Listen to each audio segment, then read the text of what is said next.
Hey, everybody, welcome back to the show. I'm here with the one and only Jay Connor today. We're going to be talking about how to raise private money, like right now, what's working in this market. So, Jay, welcome to the show. Oh, my lands, Mike, thank you so much for inviting me to come along and talk about private money Yep. because this is the subject I'm so passionate and excited about. And the reason for that is private money has had more of an impact on mine and Carol Joy's real estate investing business than any other strategy that we've employed. I tell you, it's because of that I've never missed out on a deal that I wanted to do for not having the funding ever since February 2009 when I started raising private money. Yeah, that's fantastic. So, I know there's a lot of great, we're going to talk about the differences between what is private money versus hard money because a lot of folks intermingle those things. And I would say the truth having flipped hundreds and hundreds of houses, I've mostly used private money, friend and family money, friends of friends, and things like that. And it's great once you kind of get those relationships locked in because they don't want you to pay it back. Like they want to keep their money busy, right? And they don't have as well, I don't want to say they don't have as much emotion, but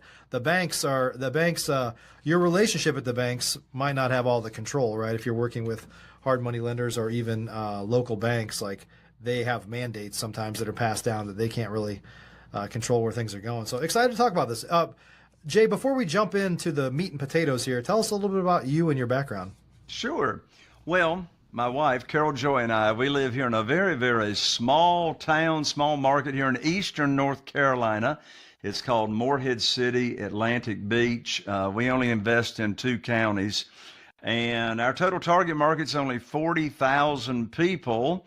And so there's a big argument to be made to be a big fish in a small pond. I've been full-time here investing in single-family houses primarily since 2003. We do 2 to 3 deals a month, not a big volume. However, average profits the last 12 months are $86,000 per transaction, per Wow. deal. I don't share that $86,000 figure to brag in any kind of way. It's just to make a point. And that is, if you are the dominating force and you've got consistent marketing in a small market, then you can dominate that market and you don't have to deal with all that competition that's in the bigger cities. Yeah, So that's I was amazing. raised in the mobile home business, manufactured housing. They used to call them trailers and wobbly boxes, but the financing for that product by and large went away in 2003. I knew I wanted to get into single family houses ever since that time, when I started in 2003. And you know what's interesting, Mike, is a big part of my story is from 2003 until January 2009, the only thing that I knew to do to get my deals funded was go to the local bank or mortgage company, get on my hands and knees and put my hands underneath my chin and say, please fund my deal.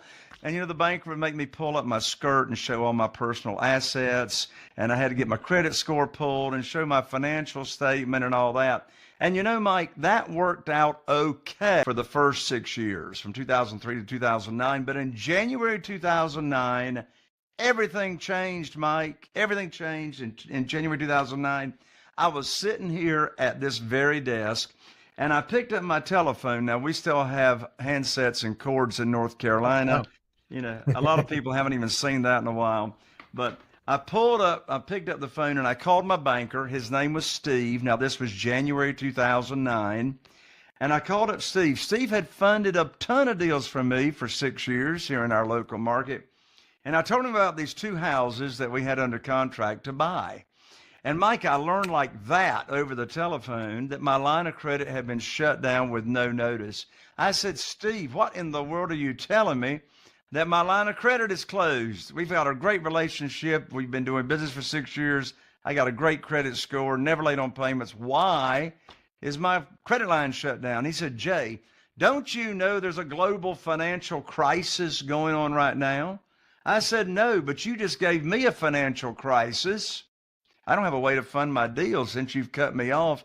He says, well, we're not loaning money out to real estate investors anymore. So I put my phone on the handset, and Mike, I sat here and I sat here for a moment, and I asked myself a very important question. And I want to share this question with you and your audience. This question that I asked myself will help fix any problem anybody's got going on in their life. I don't care if it's financial, health, career, relationships, it doesn't matter. Help fix their problem. By the way, these people running around saying every problem is an opportunity. I want to be like the Kool-Aid guy and run into the brick wall. That's the most stupid thing. I didn't have an opportunity. I had a problem. Let's face the facts, right? Now that problem became an opportunity, but at the moment it's a problem. So here's the question I asked myself. I said, Jay, who do you know that can help fix your problem? I'm not having any more funding for your deals. And I immediately, the power's in questions. I immediately thought of my good friend Jeff Blankenship, who lived in Greensboro, North Carolina at the time. He was investing in single family houses. I picked up the phone, I called Jeff, and I told him what happened. He said, Jay, welcome to the club. I said, what club is that? He said, the club of having the bank shut down your line of credit. I said, well, Jeff, how are you going to fund your deals? He said, well, have you ever heard of private money? I said, no. He said, have you ever heard of self-directed IRAs and how people can take their current retirement funds and transfer it over to a self-directed IRA company and invest that money and loan it out to us, and we pay them interest and they earn either tax-free or tax-deferred income? I said, Jeff, what in the world are you talking about? I don't know what you're talking about. I said, what is private money? He said, well, there's this gentleman down in Jacksonville, Florida, by the name of Ron LeGrand, that says he can teach us how to get private money. I said, well, what is it? He said, I don't know, but Ron says we can get a lot of it.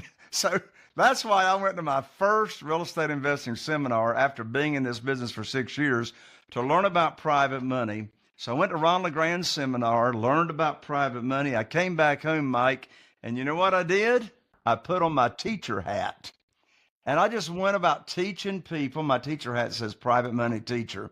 And I just went about teaching people, first of all, that I go to church with or in my cell phone, my own connections. I started teaching people what private money is and my program that I put together. I decided what interest rate I was going to pay, how they could get their money back in case of an emergency, maximum loan to value and all that. And I just started teaching people in my own network what private money is and how they can get high rates of return safely and securely. As a result, I was able to raise a couple of $1 million in less than 90 days by just teaching the opportunity. So instead of going to the local bank and asking for a mortgage in this world of private money, we're offering a mortgage or offering an opportunity.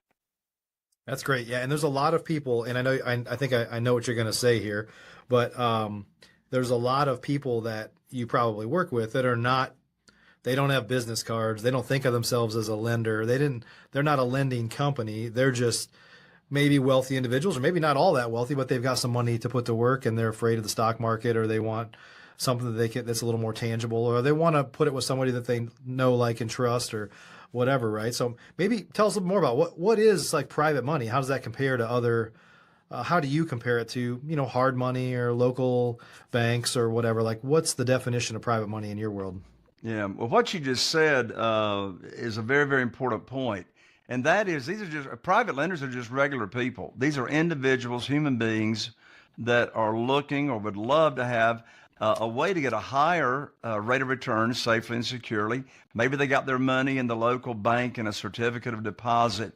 And, when I say I put on my teacher hat and started sharing this with just people in my own network, I've got 47 private lenders right now, Mike, that are funding our deals, loaning money out on our real estate deals. 47 individuals. Here's what's interesting. And by the way, if you're listening to this show, you don't need 47 private lenders. You just need one or two to get started.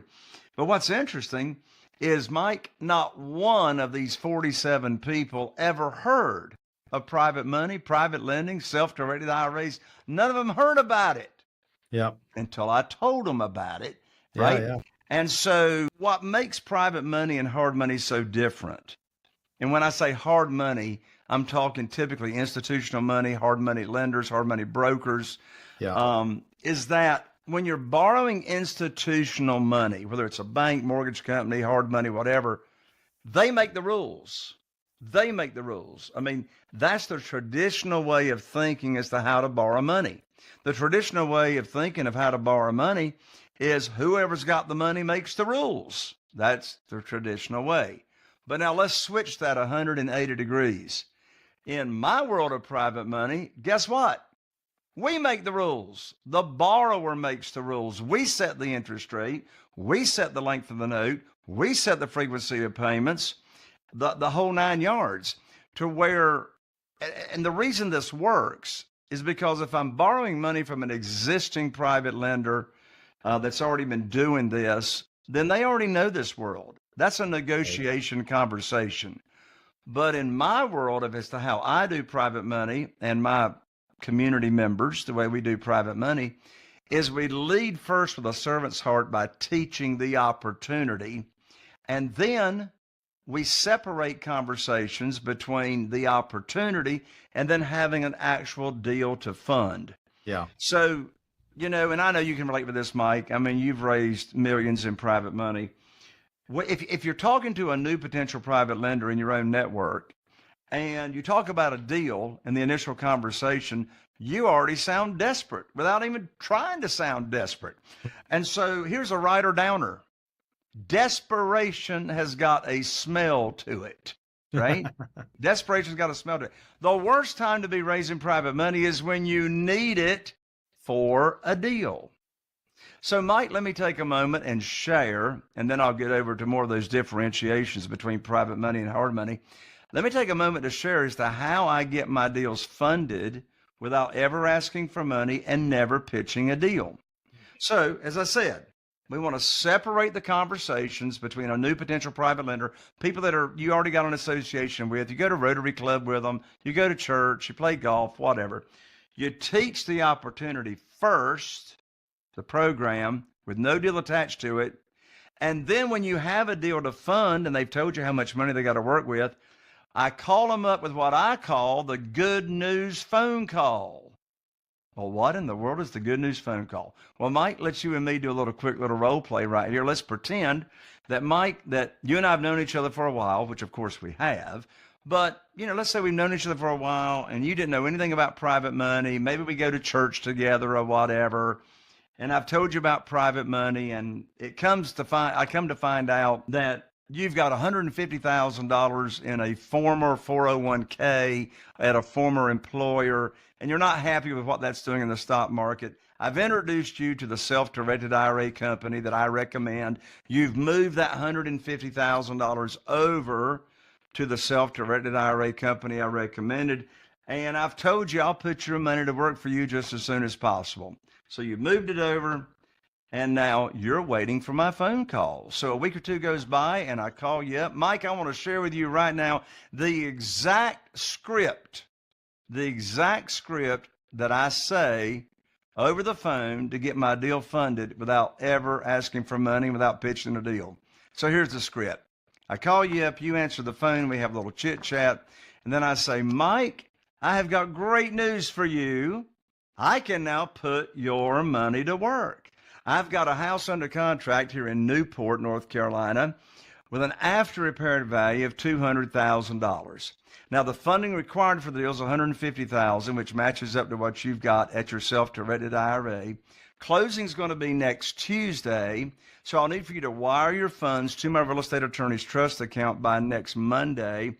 I'm going to have my attorney email you the wiring instructions. That's the end of the conversation. The most stupid thing I could ask is, Mike, do you want to fund the deal? Of course you want to fund the deal.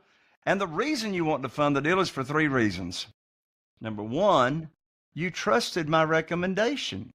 You moved your money over to the self-directed IRA company because I recommended it. So You already did that.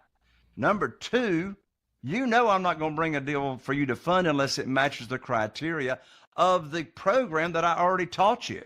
I'm not going to max out 75% of the after repaired value, etc. So the deal's going to match the program I already taught you. Right.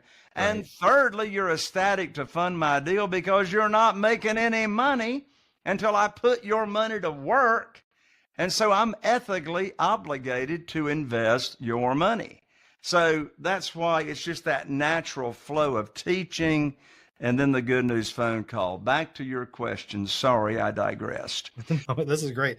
So when you talk, how do you start that conversation with potential future lenders? How do you bring that up?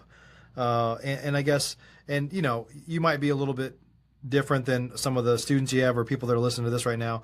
What are some common ways that people can kind of start those conversations, planting those seeds, whether it's at church or through a friend of a friend or at a wedding or on social media even.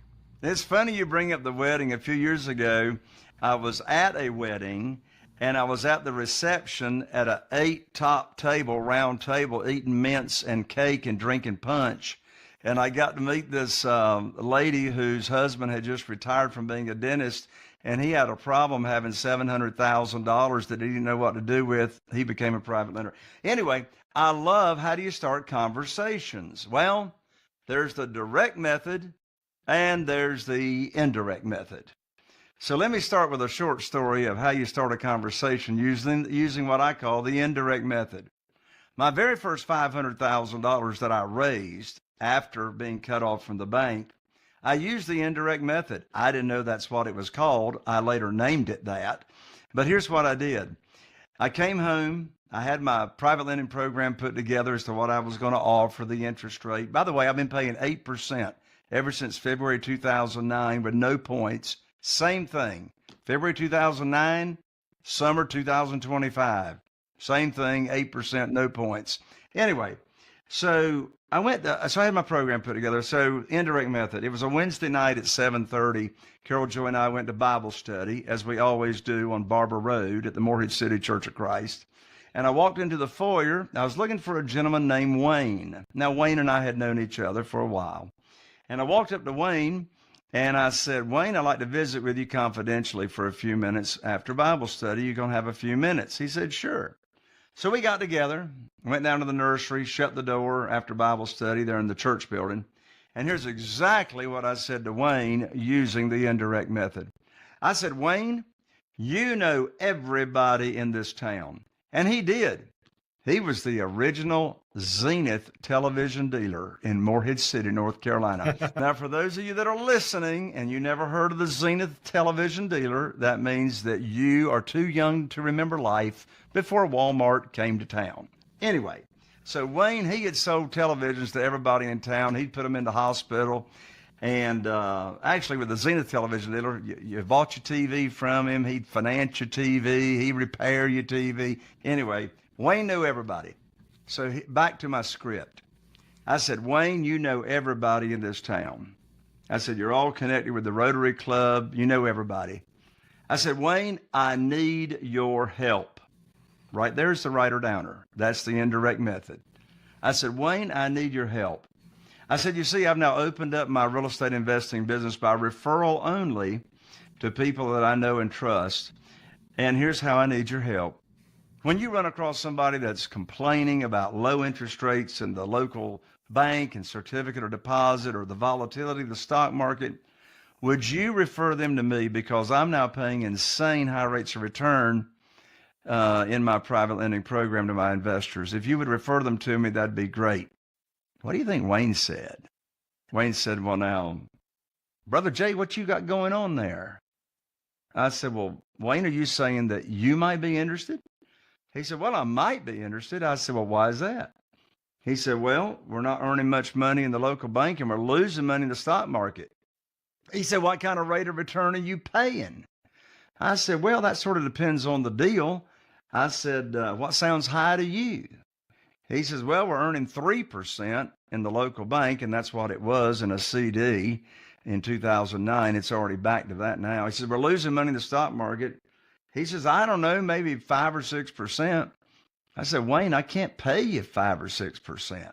I said, but I can pay you 8%. He said, put me down for $250,000. And so the next afternoon, Thursday afternoon, I went to Wayne's home and I sat down with he and his wife. And what did I do? I had on my teacher hat, right? All I'm doing is teaching the opportunity. And remember, we make the rules. So I'm teaching the interest rate that I'll pay on his investments, 8%. And I'm teaching them how they can get their money back in case of an emergency and what the maximum loan to value is. And I let them tell me the frequency of payments. I really don't care.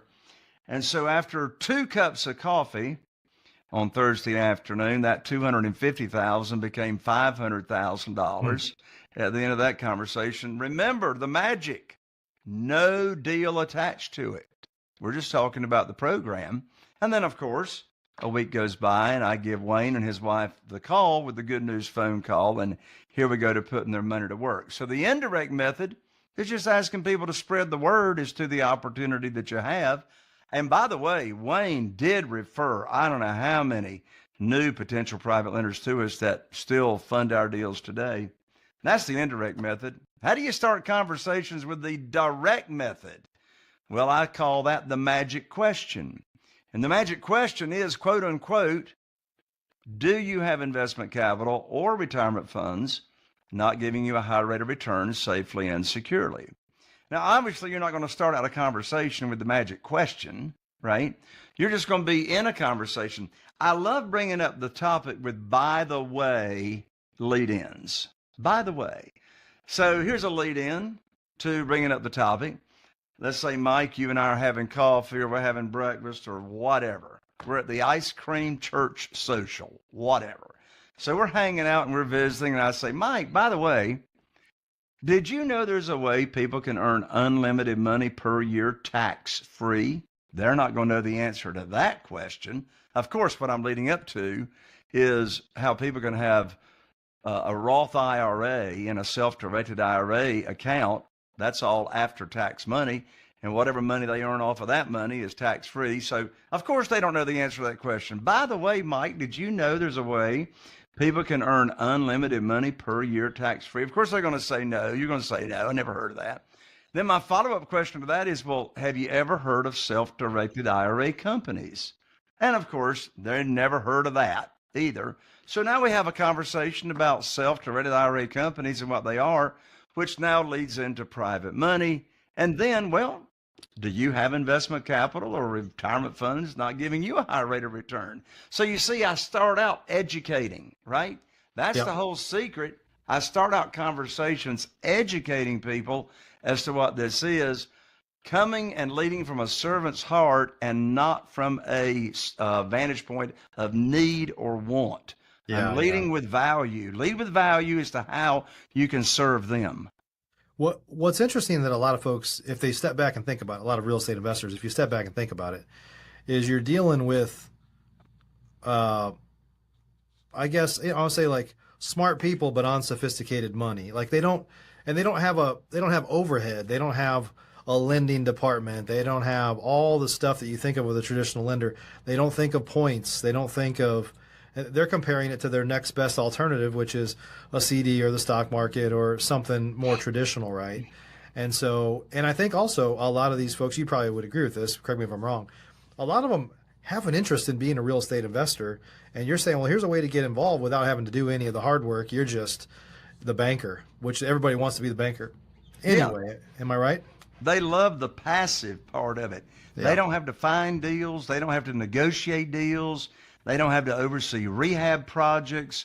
All they do is wire money that they've got either in investment capital or retirement funds. Over half of our 47 private lenders are using their retirement funds that they already have in place. I've got retired teachers and every walk of life that you can think of. But they love the passive part. All they got to do is just sit back and collect checks or watch their account grow.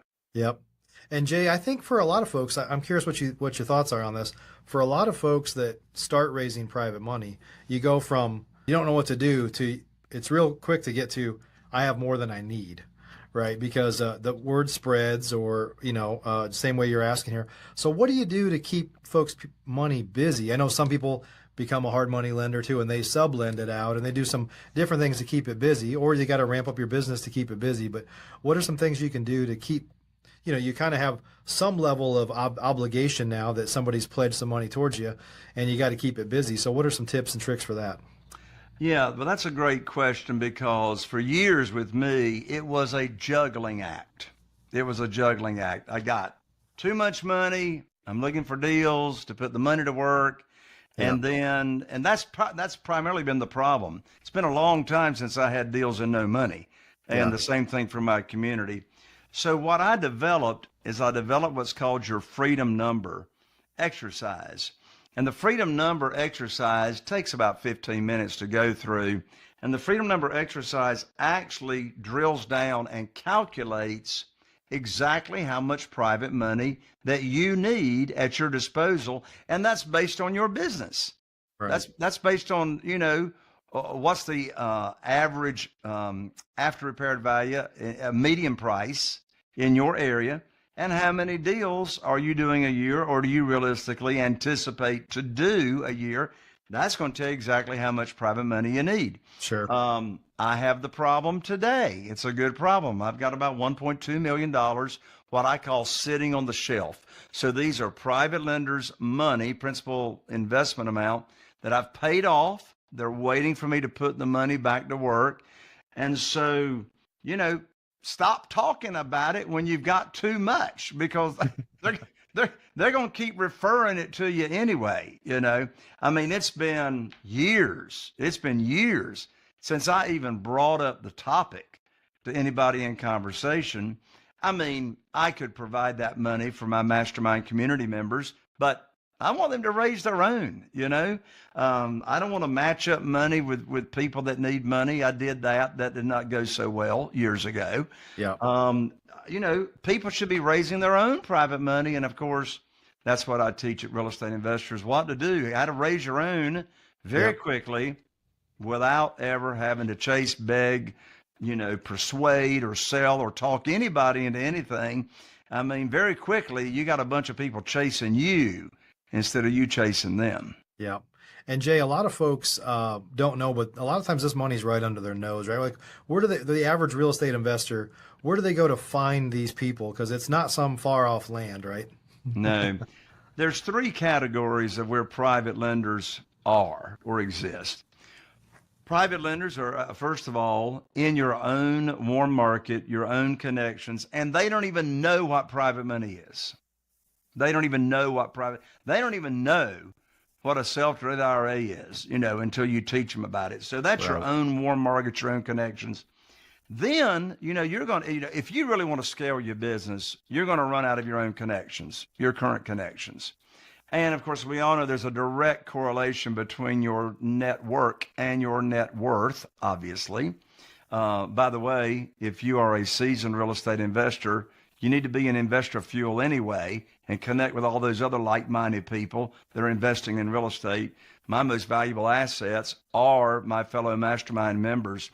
But anyway, the second category is what I call your expanded warm market. What in the world is that? Well, as I said, if you're wanting to scale your business, you're going to run out of your own connections and your own money if you're really wanting to scale it. So how can you expand your warm market? Well, I teach that all the time, but I can tell you one big tip. I've gotten millions of dollars in private money funding by becoming active in my local BNI, Business Networking International. Mm-hmm. And, even a little Morehead City, North Carolina, population 8,000 people. We started up a BNI in 2007 with 22 of us. And your local BNI chapter members, they refer prospects to you of whatever business that you're in. Yeah. And so expanded market. And then the third category of private lenders are existing private lenders. These are individuals that are already loaning money out to real estate investors. Well, where do you find them? Well, one place to find them is at self-directed IRA networking events. Here's what's interesting. Over 70% of account holders at self-directed IRA companies want to loan you money. They want to invest in your deals. They want to be passive real estate investing with their retirement funds. That's a great place to network with them. However, that's my least favorite source, and I'll tell you why. If I'm having a conversation with an existing private lender, they already know the game. They're already spoiled at 12%. So now this is a negotiation conversation. Yeah. I would much rather be a teacher in my warm market or my expanding warm market, and they are ecstatic with 8% and no points. Yeah. Yeah. Once they, in their mind, refer to themselves or think of themselves as a lender, then they've kind of institutionalized themselves, right? Yes. Yes. Yeah. Well, Jay, we could talk about this for hours probably. If folks want to learn more, I know you've got a book that you're willing to give out to listeners of our show for free, I believe. Tell us about where they can learn more and where they can, learn more about you. Thank you, Mike. Well, I'm so excited about my most recent book. It's a national bestseller. It's called Where to Get the Money Now, and the subtitle is Where and How to Get All the Money You'd Want for Your Real Estate Deals without ever relying on institutional or hard money lenders. And the book is $20 at Amazon, but don't spend $20. Let me give you this book for free. Just cover shipping. And you can pick it up at www.jayconner.com/book. Now, I'm an ER, not an OR. JAYCONNER, which stands for extra revenue.com/book. jayconner.com/book. I'll autograph it. I'll rush it out to you, a priority mail. I'm also going to include 2 free tickets to the Private Money Conference, which is my live event I do 3 times a year. It's an amazing conference.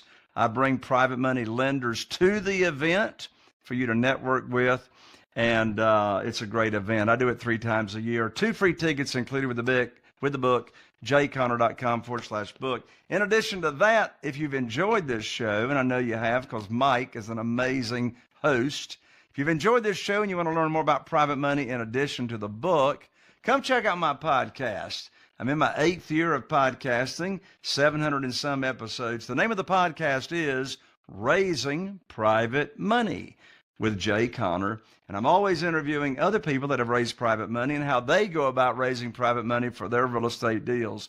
Mike doesn't know it, but he's soon to be a guest on my show as well. Oh, there we go. He's raised a lot of private money, and I can't wait to interview Mike and turn the tables on him. That sounds great. Well, Jay, good stuff. We'll add the links down below in the show notes for anybody that wants to, that wasn't able to write that down. But Jay, thanks so much for sharing your knowledge with us today. And the truth is you can never have enough money. And, there's a lot of folks that in that last downturn had their lines pulled from them. I have lots of friends that had their lines pulled from them. And so you might think you have enough money, but, the rug might get pulled out from under you. And, at the end of the day, we got to make as much money as we can in this market. And one of the ways to do it is to find cheaper access to capital and capital that's a little more friendly and fast, right? I mean, we didn't talk about it much, but with private lenders here, it doesn't take you 3 or 4 weeks to get it closed. This is like as soon as the title is clear type money, because those folks want to keep their money busy. That's one of my 20 reasons I love private money is closing fast. We close our deals, and we offer to close our deals in as quickly as 7 days. Which gets more offers accepted. Yep. Awesome. Well, Jay, thanks again for sharing some insights with us today on raising private money. Thank you, Mike, for having me so much. God bless you. Always good to see you. And everybody, hope you got some good insights from today. There's lots of ways to skin this cat. Private money is one of the best sources of money because it's cost effective and fast and friendly. So appreciate you guys a bunch. We'll see you on the next show.